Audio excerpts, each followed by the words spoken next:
ادي يا جماعه احلى تونه ستيك، نصها بصوص الباتر فلاي والكيبرز ونصها مشوي عادي.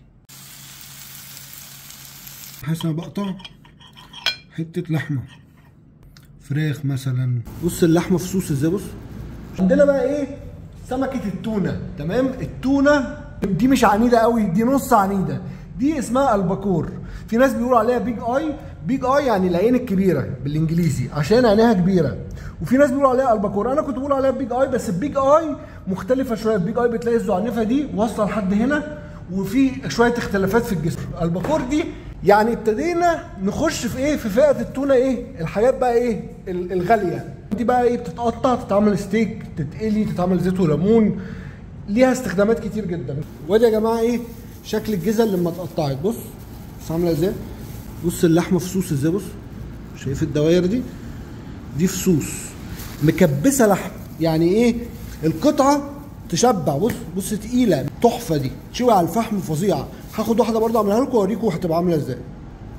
ادي بقى يا جماعه قطعه التونه هعملها زي ستيك. تمام، وايه انا عشان بحب طعم التونه، احب ادوق يعني الطعم نفسه، فهعمل لها تتبيله كده خواجاتي بسيطه خالص. هجيب ايه اول حاجه كده شويه زيت زيتون.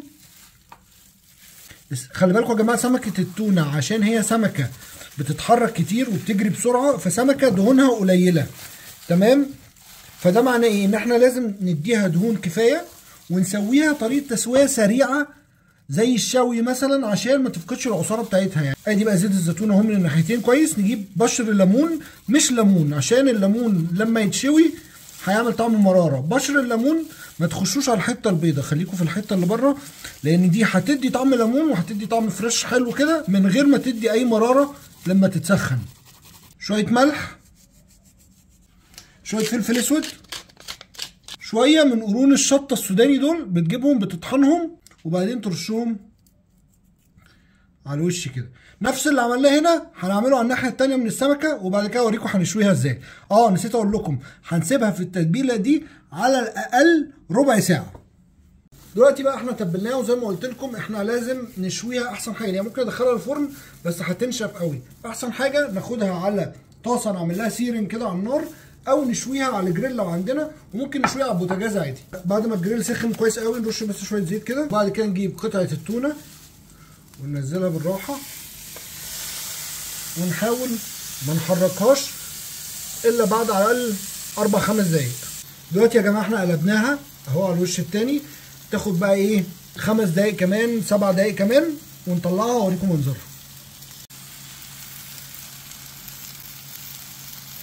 يا جماعه الصوت ده احلى صوت في حياتي، احلى من صوت ام كلثوم.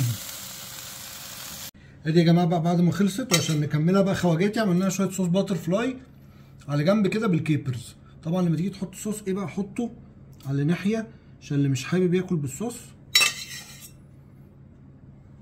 شويه جرنش بقى كده عشان نداري العظمه اللي في النص. ادي يا جماعه احلى تونه ستيك، نصها بصوص الباتر فلاي والكيبرز ونصها مشوي عادي. المشويه عادي عشان ندوق طعم السمكه ونستمتع بيه. بصوا يا جماعه لحمها عامل ازاي، كأنك بتاكل فراخ ستيك فعلا. الله بسم الله، تحفه. نجرب بقى اللي بالباتر فلاي والكيبرز. بصوا يا جماعه حاسس انا بقطع حته لحمه فراخ مثلا. حط بقى الصوص كده، يلا بقى بسم الله.